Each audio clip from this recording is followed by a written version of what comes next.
यार, एक हम एल्काइल हैलाइड लेते हैं RX, ये एल्काइल हैलाइड है, और एक न्यूक्लियोफाइल लिया।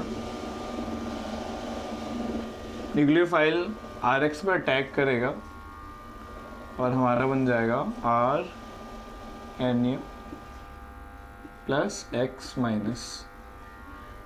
ये जो आपका X है ना, ये बेसिकली लीविंग ग्रुप भी बोलते हैं इसे। मतलब हुआ क्या कि न्यूक्लियोफाइल ने इस पर अटैक किया और X निकल गया, तो ये हमारा लीविंग ग्रुप भी है। मतलब न्यूक्लियोफाइल आएगा, और लीविंग ग्रुप का मतलब लीव करने की टेंडेंसी, जिसके पास लीव करने की टेंडेंसी हो, तो RNA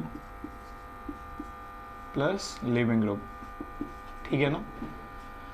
अब ये जो आपका लीविंग ग्रुप निकल रहा है ना, तो लीविंग ग्रुप कौन से लोग होते हैं, ये मन में आ रहा होगा कि कौन से लोग निकलेंगे। तो वीक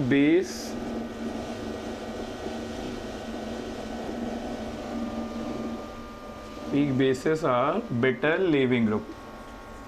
जो हमारे वीक बेस होंगे ना, वो अच्छे लीविंग ग्रुप हुआ करेंगे। तो मैं कुछ लीविंग ग्रुप लिख रहा हूँ, आप देखिए। जैसे कौन सा हो गया, CH3O माइनस हो गया, और बताइए हैलोजेंस हो जाएंगे आपके, है ना। Cl minus, Br minus, I minus, F minus, ठीक है ना। और CH3CO माइनस,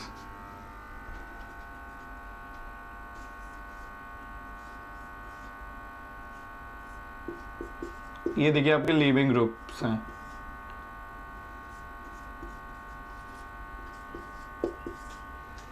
है ना। हर वो वीक बेस, जो भी वीक बेस होगा ना, वो आपका बेटर लीविंग ग्रुप होगा। तो कभी कंपेयर करना है अगर कि कौन सा अच्छा लीविंग ग्रुप है, तो आप सीधा क्या करो, बेसिक स्ट्रेंथ कंपेयर कर लो। बेसिक स्ट्रेंथ कंपेयर करके आप बता सकते हो कि कौन जल्दी छोड़ के जाएगा सिस्टम को, ठीक है। तो न्यूक्लियोफिलिक सब्स्टिट्यूशन में होगा क्या, न्यूक्लियोफाइल आएगा और जिसकी लीव करने की टेंडेंसी होगी वो सिस्टम को छोड़ के चला जाएगा, ठीक है। अब ये जो आपका सब्स्टिट्यूशन हो रहा है ना, न्यूक्लियोफिलिक सब्स्टिट्यूशन, ये बहुत तरीकों से हो सकता है। कौन कौन से तरीके हैं वो मैं आपको बताने जा रहा हूँ। बेसिकली इसका मैकेनिज्म सीखने जा रहे हैं हम लोग कि न्यूक्लियोफाइल जो लिविंग ग्रुप को रिप्लेस कर रहा है, कैसे कैसे रिप्लेस कर सकता है, क्या प्रोसेस है, तो सिखाता हूँ मैं आपको, ठीक है। तो अभी क्या सीखा कि न्यूक्लियोफाइल आएगा, जो यहाँ पे जिसकी लीप करने की टेंडेंसी होगी वो क्या करेगा, लीप कर देगा और उसकी जगह न्यूक्लियोफाइल आ जाएगा। अच्छा, इसे हटाता हूँ। अब जो ये सब्स्टिट्यूशन है ना, इसके डिफरेंट मेथड है। तो पहला जो हम लोग सीखने जा रहे हैं SN1, ठीक है। SN1 में क्या होगा, अगर SN1 मैकेनिज्म फॉलो कर रहे हैं हम लोग, तो पहला जो स्टेप होगा ना RX, उससे हमारा पहले क्या बन जाएगा, कार्बोकेटायन। जैसे अगर RX है तो R plus plus X minus, मतलब SN1 रिएक्शन में हमारा क्या होता है, पहले कार्बोकेटायन का फॉर्मेशन हो जाता है। तो ये पहले हमारा स्लोवेस्ट स्टेप है। स्लोवेस्ट स्टेप जो होता है वो क्या होता है, रेट डिटरमाइनिंग स्टेप होता है। ये आपका स्टेबल था और ये हम लोगों ने क्या कर दिया, अनस्टेबल बन गया हमारा। ये स्टेबल से अनस्टेबल बन रहा है। तो SN1 में RX हम लोग लेंगे। RX में पहले स्टेप में क्या होगा, कार्बोकेटायन बनेगा। SN1 की पहचान क्या है कि आपका जो फर्स्ट स्टेप होता है वो कार्बोकेटायन का फॉर्मेशन होता है, ठीक है। तो ये आपके स्टेबल सिस्टम था, ये आपका अनस्टेबल सिस्टम हो गया। अब स्टेबल से अनस्टेबल सिस्टम की तरफ जा रहे हो, तो स्टेप क्या होगा, स्लोएस्ट स्टेप होगा। और ये क्या होगा बताओ, रेट डिटरमाइनिंग स्टेप होगा। अब यहाँ पे अगर कार्बोकेटायन बन रहा है, तो कार्बोकेटायन की टेंडेंसी क्या होती है, रीअरेंजमेंट की।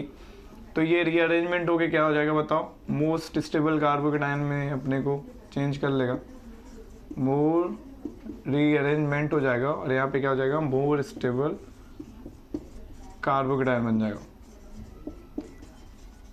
मोर स्टेबल कार्बोकेटायन का फॉर्मेशन हो जाएगा। तो SN1 में फर्स्ट स्टेप में क्या हुआ, फर्स्ट स्टेप में कार्बोकेटायन बना, रीअरेंजमेंट हुआ, मोर स्टेबल कार्बोकेटायन बन गया। ठीक है, अब जो कार्बोकेटायन होता है वो प्लानर होगा, sp2 हाइब्रिडाइज्ड होगा। जैसे ये कार्बोकेटायन है, ये आपका प्लानर है, ये एक प्लेन है। तो अब न्यूक्लियोफाइल को आना है, तो न्यूक्लियोफाइल इधर से भी अटैक कर सकता है और न्यूक्लियोफाइल बैक साइड से भी आगे अटैक कर सकता है। जैसा ऐसे मान लो ये एक प्लेनर आपका कार्बोकेटायन बना sp2 हाइब्रिडाइज्ड, तो आपका न्यूक्लियोफाइल ऊपर से भी अटैक कर सकता है और आपका न्यूक्लियोफाइल पीछे से भी अटैक कर सकता है। मतलब जो आपका अटैक होगा वो बोथ साइड अटैक पॉसिबल है। SN1 में अटैक बोथ साइड अटैक आपका पॉसिबल है। बोथ साइड अटैक क्यों पॉसिबल है, क्योंकि जो आपका इंटरमीडिएट बन रहा है, ये अपना इंटरमीडिएट बनाना, ये sp2 हाइब्रिडाइज्ड होगा, ये प्लानर होगा। तो आपका अटैक क्या हो सकता है बताइए, इधर से भी पॉसिबल है और आपका अटैक इधर से भी पॉसिबल है। ठीक है ना। अब अगर बोथ साइड अटैक होगा तो जो आपका मिक्सचर होगा वो रेस्मिक मिक्सचर होगा,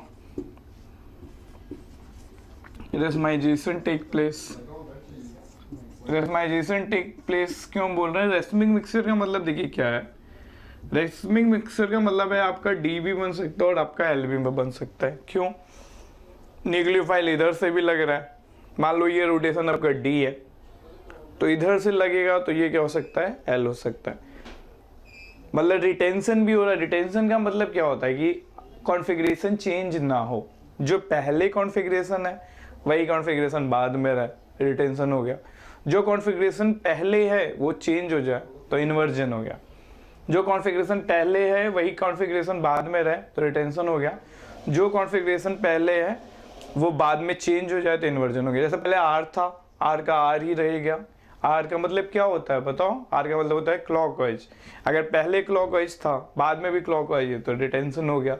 पहले क्लॉकवाइज था बाद में एंटी क्लॉकवाइज हो गया तो इन्वर्जन हो गया। ठीक है, तो SN1 में बोथ साइड अटैक पॉसिबल है, तो डी भी बन सकता है, मतलब क्लॉकवाइज भी बन सकता है और एंटी क्लॉकवाइज भी बन जाएगा। तो क्या हो जाएगा, रेस्माइजेशन टेक प्लेस। रेस्मिक मिक्सचर क्या होता है, रेस्मिक मिक्सचर होता है, फिर जैसे अगर हम लोग रेस्मिक मिक्सचर की बात कर रहे हैं तो उसमें क्या होता है, equal percentage of D and L present रहेगा, मतलब 50% डी 50% एल। तो ये रेस्मिक मिक्सचर हो गया। ठीक है ना, 50% X2 वाला पार्ट होगा, 50% लेवो वाला पार्ट होगा, तो रेस्मिक मिक्सचर बन गया। तो SN1 में क्या बन सकता है बताओ, रेस्मिक मिक्सचर बन सकता है। ठीक है ना, दो चीजें सीखी, both side attack possible, racemization take place. अब देखो जो अगला स्टेप होगा, यहाँ पे तो रीअरेंजमेंट हो गया, मोर स्टेबल कार्बोकेटायन बन गया। अब फिर क्या हो रहा होगा आप बताओ, न्यूक्लियोफाइल आता होगा, न्यूक्लियोफाइल आएगा और अगले स्टेप में आपका क्या बन जाएगा, आर न्यूक्लियोफाइल। मतलब ये कौन सा स्टेप हो गया बताओ, फास्टेस्ट स्टेप हो गया, ये हो गया फास्टेस्ट स्टेप। तो पता है ये जो रीअरेंजमेंट हो रहा है ना, जैसे ये कार्बोकेटायन बना और ये मोर स्टेबल कार्बोकेटायन बन गया, ये स्लो, ये पहला स्टेप क्या है, स्लोएस्ट स्टेप है और ये स्टेप आपका फास्टेस्ट स्टेप है। इसके बीच में ये जो स्टेप होगा ना बहुत क्विक होगा, तुरंत ही क्या होगा अपने को रीअरेंज कर लेगा मोर स्टेबल कार्बोकेटायन में। तो इसको हम 2 स्टेप रिएक्शन मानेंगे।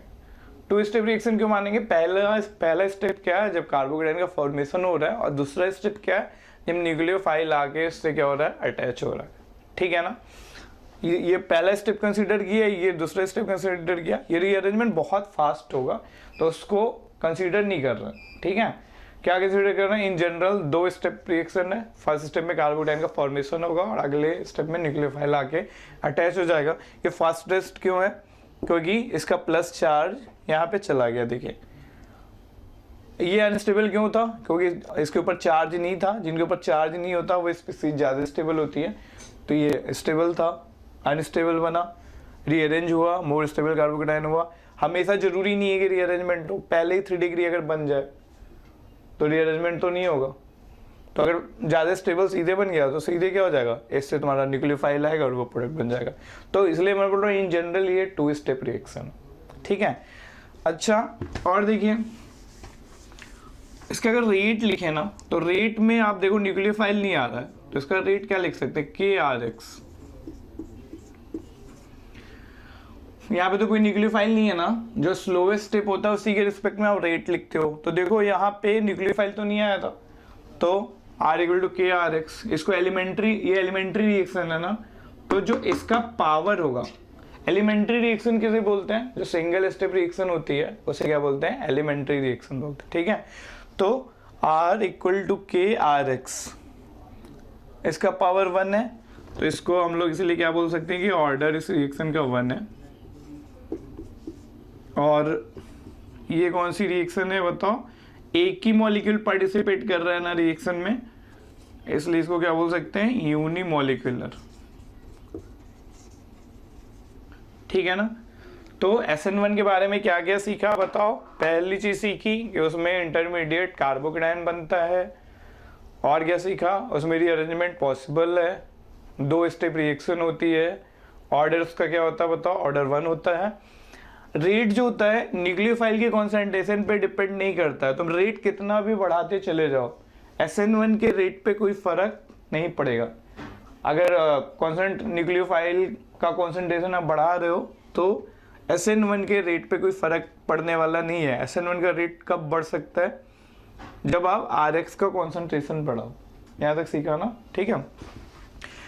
अब हम लोग SN2 देखते हैं, ठीक है। अच्छा, एक चीज और SN1 में देख सकते हैं हम लोग कि 3 degree greater than 2 degree greater than 1 degree in general ये ट्रेंड होगा रिएक्टिविटी का। ठीक है, जैसे अगर RX आप ले रहे हो, RX कंसीडर कर रहे हो, तो जहाँ पे 3 डिग्री कार्बोकेटायन बन रहा है वो ज़्यादा रिएक्टिव होगा, किसके रिस्पेक्ट में बताओ, 1 डिग्री के रिस्पेक्ट में वो ज़्यादा रिएक्टिव होगा। लॉजिकल है, क्यों, क्योंकि जो 3 डिग्री कार्बोकेटायन है ना वो ज़्यादा स्टेबल है, तो उसकी बनने की टेंडेंसी ज़्यादा होगी, वो जल्दी बनेगा और जल्दी रिएक्ट करेगा। तो अगर कोई पूछ रहा ना कि SN1 का रेट कंपेयर करो, तो क्या करोगे तुम, कार्बोकेटायन का फॉर्मेशन करोगे, जो कार्बोकेटायन ज़्यादा स्टेबल होगा उसका SN1 का रेट ज़्यादा होगा। SN1 में एक चीज़ और याद रखने की है कि उसमें क्या होता है बताओ, रेसमाइजेशन होता है। SN1 में रेसमिक मिक्सचर बनता है, ठीक है ना। नेक्स्ट हम लोग SN2 सीखने जा रहे हैं। SN2 में देखते हैं क्या होता है।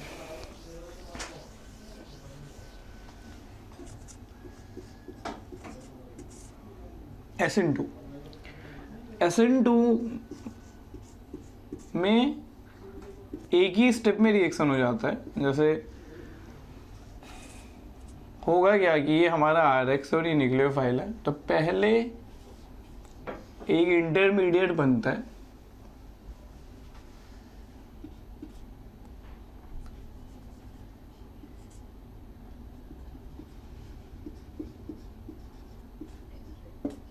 ये हमारा एक इंटरमीडिएट बना। यहाँ पे देखिए कार्बन के कितने बॉन्ड दिख रहे हैं तुम्हें, बहुत थोड़े टाइम के लिए कार्बन के 5 बॉन्ड दिख रहे हैं ना। देखो ये कार्बन है ना, तो ये बहुत कम टाइम के लिए बनता है। जैसे ये बना और तुरंत ही क्या हो जाएगा, ये स्टेप आपको बताओ क्या है, स्लोएस्ट स्टेप है। स्लो स्टेप क्यों है, क्योंकि यार यहाँ हिंड्रेंस इतने ज़्यादा है, कार्बन के कितने बॉन्ड बना दे रहे हो, 5 बॉन्ड बना दे रहे हो। लेकिन ये कार्बन के 5 बॉन्ड बन नहीं रहे हैं, एक ट्रांजिशन स्टेट है। मतलब न्यूक्लियोफाइल ने अप्रोच किया R की साइड, X को निकलना है। SN1 में क्या होता था, X पहले निकल जाता था, यहाँ X नहीं निकल रहा है, X की निकलने की टेंडेंसी नहीं है, ठीक है। अब देखो वहां पे तो कार्बोकेटायन बनता था, तो बोथ साइड अटैक पॉसिबल था। मतलब ये कार्बोकेटायन बना, ये प्लानर है, तो यहाँ से भी अटैक हो सकता है और यहाँ से भी अटैक, मतलब बोथ साइड अटैक पॉसिबल है। फ्रंट साइड अटैक भी हो सकता है और बैक साइड अटैक भी पॉसिबल है। अब कार्बोकेटायन नहीं बन रहा है, तो इधर मान लो पहले से तुम्हारा X लगा हुआ है यार, तो इधर से तो अटैक हो नहीं सकता क्योंकि X को ही हटाना है ना। तो बैक साइड अटैक होगा, मतलब बैक साइड से तुम्हारा क्या होगा, न्यूक्लियोफाइल आएगा और इधर से X निकल जाएगा। सेम साइड हिंड्रेंस बहुत ज़्यादा होगा ना, इधर X है और इधर ही से अटैक करने आएगा, तो X से ही इसका कोलिजन हो जाएगा। अटैक तो तुम्हें किस पे करना है, कार्बन पे करना है ना। तो अटैक किधर से होगा बताओ, बैक साइड से होगा। बैक साइड से अगर अटैक होगा तो एक चीज पता चलेगी, SN2 में अटैक क्या होता है, बैक साइड अटैक पॉसिबल। पहली पहचान SN2 की back side attack. Second, back side attack हो रहा है तो अभी क्या होगा, इन्वर्जन होगा।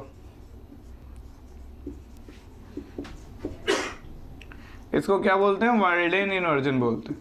इसका नाम क्या है, वार्डेन इन्वर्जन। ठीक है, तो बैक साइड से अटैक होगा तो क्या होगा बताओ, इन्वर्जन होगा। ठीक। थर्ड देखो, जो स्लोएस्ट स्टेप है ना, इसमें अभी देखो दोनों आ रहे हैं, न्यूक्लियोफाइल भी आ रहा है और RX भी आ रहा है। तो अभी रेट आपका क्या हो जाएगा बताओ, K RX, और ये क्या हो गया बताओ, न्यूक्लियोफाइल। मतलब दोनों पे SN2 का रेट दोनों पे डिपेंड करता है, RX पे भी डिपेंड करता है और न्यूक्लियोफाइल पे भी डिपेंड करता है। मीन्स अगर न्यूक्लियोफाइल का कॉन्सेंट्रेशन बढ़ाने पे रेट बढ़ रहा है तो ये इंडिकेशन है कि कौन सी रिएक्शन है, SN2 रिएक्शन है। और न्यूक्लियोफाइल का कॉन्सेंट्रेशन बढ़ाने पे रेट नहीं बढ़ रहा है तो कौन सी रिएक्शन है, SN1 रिएक्शन है। ठीक है ना। अच्छा, ऑर्डर कितना होगा आप बताओ, ऑर्डर 2 हो जाएगा। 1 और 1 ऑर्डर कैसे देखते हैं, इसके पावर 1 इसके पावर 1। ठीक है। अच्छा, यूनिमोलिकुलर है कि बाई मॉलिक्यूलर है, बाई मॉलिक्यूलर है क्योंकि 2 मॉलिक्यूल पार्टिसिपेट कर रहे हैं। ठीक है ना। अच्छा, अगले स्टेप में क्या होगा यहाँ पे बताओ, इनका फास्टेस्ट स्टेप क्या होगा, इधर से X निकल जाएगा और इधर न्यूक्लियोफाइल लग जाएगा। तो मतलब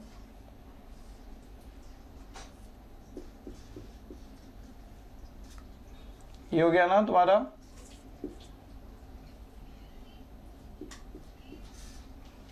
ठीक है ना, ये तुम्हारा लग गया, इधर X लगा था, तुम्हारा X निकल गया, ये तुम्हारा X था वो निकल गया और इधर न्यूक्लियोफाइल लग गया।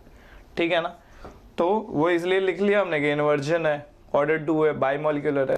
ये वाला स्टेप क्या होगा बताओ, फास्टेस्ट स्टेप होगा।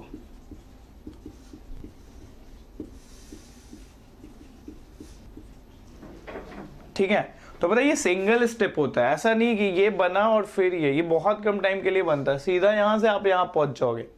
ये तो आपको बताने के लिए मैंने ये बताया कि ये बन गया, ये बहुत कम टाइम के लिए बनता है, DT टाइम के लिए बनता है। तो ये ध्यान में रखोगे कि ये रिएक्शन कौन सी होती है बताओ, सिंगल स्टेप इसे कंसीडर करते हैं, सिंगल स्टेप रिएक्शन, एक ही स्टेप में हो जाती है। अच्छा, नेक्स्ट रिएक्टिविटी देखो, अगर 3 डिग्री होता कार्बोकेटाइन, अगर यहाँ पे अल्काइल हैलाइड 3 डिग्री बनाता तो 3 डिग्री कार्बोकेटाइन बन जाता, तो SN1 की तरफ चला जाता। SN2 होने का मतलब 3 डिग्री नहीं होगा। देखो यहाँ पे 3 डिग्री होता तो हिंड्रेंस भी बहुत ज्यादा हो जाएगा, है ना। तो SN2 के लिए ना 1 डिग्री ज्यादा रिएक्टिव होगा, मतलब SN1 का उल्टा। रिएक्टिविटी का ट्रेंड क्या होगा बताओ, 1 degree 2 degree 3 degree.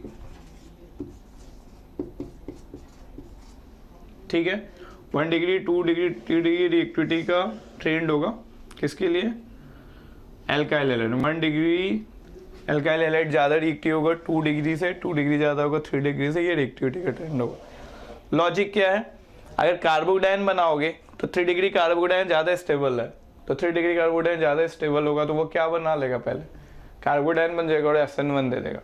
1 degree carbocation इतना ज्यादा स्टेबल नहीं है तो उसको कार्बोकेटाइन बनाने की टेंडेंसी नहीं होगी, तो वो क्या दे देगा, SN2 दे देगा। दूसरा देख लो, यहाँ पे 3 डिग्री है तो हिंड्रेंस ज्यादा होगा, तो 3 डिग्री SN2 अच्छे से नहीं देगा, अच्छे से SN2 कौन सा देगा, 1 डिग्री। यहाँ तक समझ में आया।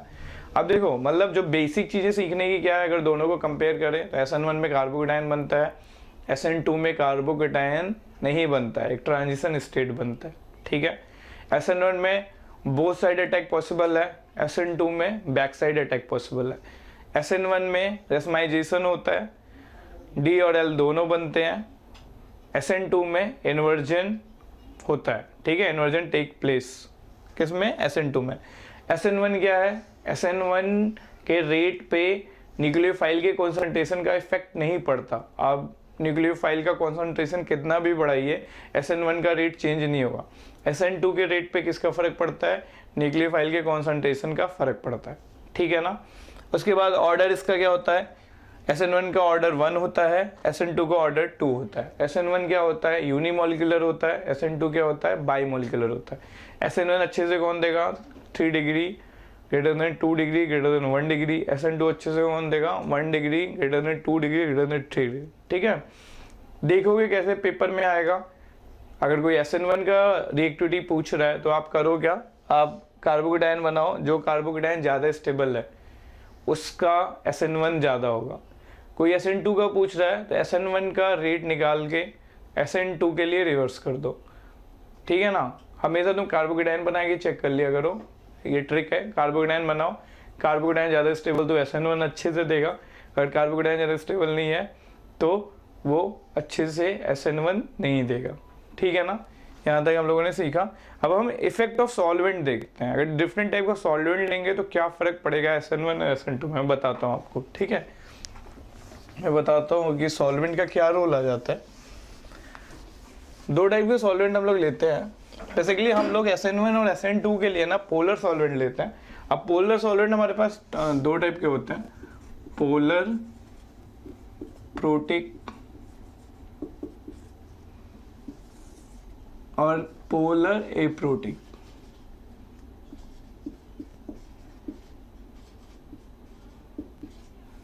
ठीक है, प्रोटिक का मतलब होता है ना जो H+ दे दे, प्रोटिक का मतलब क्या होता है, जो H+ दे दे, और एप्रोटिक का मतलब है जो H+ ना दे पाए, है ना। तो जो पोलर प्रोटिक सॉल्वेंट होता है ना आपका, पोलर प्रोटिक सॉल्वेंट किसको प्रमोट करता है, ये SN1 को प्रमोट करता है। पोलर प्रोटिक सॉल्वेंट आपका SN1 को प्रमोट करता है, और जो ये होता है ये किसको प्रमोट करता है, SN2 को प्रमोट करता है। लॉजिक क्या है बताता हूँ मैं आपको। पहले देखिए कि पोलर प्रोटिक है क्या। जहां पे भी आपको OH, NH, FH इस टाइप की बॉन्डिंग मिलेगी ना, ये आपके पोलर प्रोटिक सॉल्वेंट हुआ करेंगे। मतलब जो H+ दे सकता है, ये एसिडिक हाइड्रोजन्स हैं जो H+ आसानी से जहाँ पे रिलीज हो सकते हैं, तो हमारे क्या होते हैं, पोलर प्रोटिक सॉल्वेंट होते हैं। ठीक है, पोलर एप्रोटिक सॉल्वेंट क्या हुए, जो H+ ना दे पाए। जैसे देखो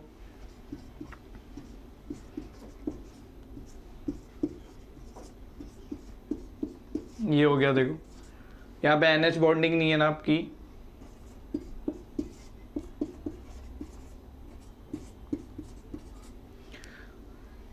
है ना। और एक दिखाता हूं मैं बना के आपको।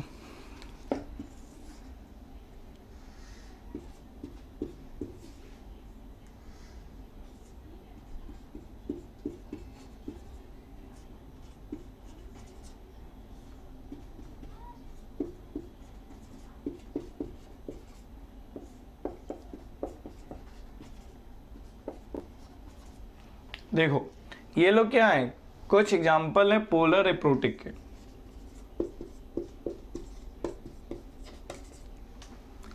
देखो ये लोग ऐसी बॉन्डिंग नहीं है इनके पास। जैसे देखो ना, ऐसे लोग कौन से हो जाएंगे, ROH हो गया, H दे सकता है ना, H2O हो गया, H दे सकता है ना, देखो है ना, NH2OH हो गया, H दे सकता है ना। तो ये लोग कौन से पोलर प्रोटिक हैं। पोलर एप्रोटिक हैं ये, देखो इनके पास ऐसे यूनिट नहीं ना, OH, NH, FH ऐसे यूनिट नहीं इनके पास। ठीक है ना। अच्छा देखो इसको क्या बोलते हैं, ये डाई मिथाइल फॉर्मामाइड है, DMF। क्या ये डाई मिथाइल फॉर्मामाइड, DMF। इसको क्या बोलते हैं, DMSO, di methyl sulphoxide. DMSO क्या है, डाई मिथाइल सल्फॉक्साइड। ये क्या है, डाई मिथाइल फॉर्मामाइड। ठीक है ना। इसको बोलते हैं हेक्सामिथाइल फॉस्फोरा एसिड। ये क्या है, हेक्सामिथाइल फॉस्फोरो एसिड, HMP है। ये तो क्या तुम्हारा एसीटोन है। ठीक है, तो ये लोग क्या है, क्या क्या है बताओ, ये dimethyl formamide, dimethyl sulfoxide, hexamethyl phosphoric acid, और ये क्या है एसीटोन। ये सारे पोलर एप्रोटिक हैं। ठीक है, ये SN2 को प्रमोट करते हैं, ये SN1 को प्रमोट करता है। और रीजन क्या है, देखो देखो जो तुम्हारी SN2 वाली रिएक्शन है ना, उसमें न्यूक्लियोफाइल स्टार्टिंग में आता है ना। अब न्यूक्लियोफाइल आया और तुम यहाँ पे पोलर प्रोटिक ले लेते, ठीक है, तो पोलर प्रोटिक लेते तो पोलर प्रोटिक क्या करता, H+ देता। H+ किससे रिएक्ट कर जाता, न्यूक्लियोफाइल से रिएक्ट कर जाता, क्योंकि न्यूक्लियोफाइल के पास माइनस है और उसके पास H+ है। न्यूक्लियोफाइल से रिएक्ट कर जाता, न्यूक्लियोफाइल का कॉन्सेंट्रेशन कम हो जाता, न्यूक्लियोफाइल का कॉन्सेंट्रेशन कम हो जाता तो रेट ऑफ SN2 रिएक्शन कम हो जाती, क्योंकि SN2 किस पे डिपेंड करता है बताओ, न्यूक्लियोफाइल के कॉन्सेंट्रेशन पे डिपेंड करता है। इसलिए यहाँ पे पोलर प्रोटिक लेते हैं, ऐसे लोगों को लेते हैं जो H+ जनरेट ना करें। यहाँ पे पोलर प्रोटिक क्यों लेते हैं, H+ आया, H+ आने की वजह से जो लीविंग ग्रुप होगा उसकी निकलने की टेंडेंसी क्या हो जाएगी, बढ़ जाएगी, है ना। क्यों बढ़ जाएगी बताओ, क्योंकि H+ आसानी से कोई भी क्या कर सकता है, न्यूक्लियोफाइल एब्जॉर्ब कर सकता है, और H+ की इलेक्ट्रॉन, हाइड्रोजन की इलेक्ट्रोनेगेटिविटी इतनी कम होती है कि जब चाहे वो उसको क्या कर दे, रिलीज कर दे, ठीक है। तो H+ की प्रेजेंस में कार्बोकेटाइन बनने की टेंडेंसी बढ़ जाती है, ठीक है। न्यूक्लियोफाइल अगर H+ से रिएक्ट करता है तो कोई फर्क नहीं पड़ता, क्यों, रीजन क्या है, क्योंकि न्यूक्लियोफाइल का कॉन्सेंट्रेशन SN1 के रेट पे डिपेंड नहीं करता। जितना भी न्यूक्लियोफाइल H+ से रिएक्ट कर जाए SN1 के रेट पे उसका फर्क नहीं पड़ेगा, क्योंकि रेट डिटरमाइनिंग स्टेप में न्यूक्लियोफाइल नहीं आता है, ठीक है। दूसरा, H+ आने की वजह से लीविंग ग्रुप के निकलने की टेंडेंसी बढ़ जाती है, तो रेट आपका क्या हो जाएगा, फास्ट हो जाएगा, ठीक है। H+ आएगा तो जो भी लीविंग ग्रुप है वो क्या बनाना चाहेगा, HX बनाना चाहेगा और कार्बोकेटाइन जल्दी से बन जाएगा। तो क्या सीखा, पोलर प्रोटिक SN2 को प्रमोट करता है, पोलर प्रोटिक SN1 को प्रमोट करता है। पोलर प्रोटिक कैसे पहचानेंगे, जिनकी भी H+ देने की टेंडेंसी होगी, जिनके पास ये वाली यूनिट होगी वो H+ आसानी से दे देंगे, तो वो क्या होंगे, पोलर प्रोटिक होंगे। प्रोटिक मतलब जो H+ दे दे। पोलर प्रोटिक कौन से होंगे, जो कि H+ नहीं देते हैं, जैसे ये देखो DMF, DMSO, HMPA, एसीटोन, ये कुछ एग्जाम्पल हैं जो कि SN2 को प्रमोट करेंगे। आगे की क्लास में हम लोग एलिमिनेशन और SN9 पढ़ेंगे।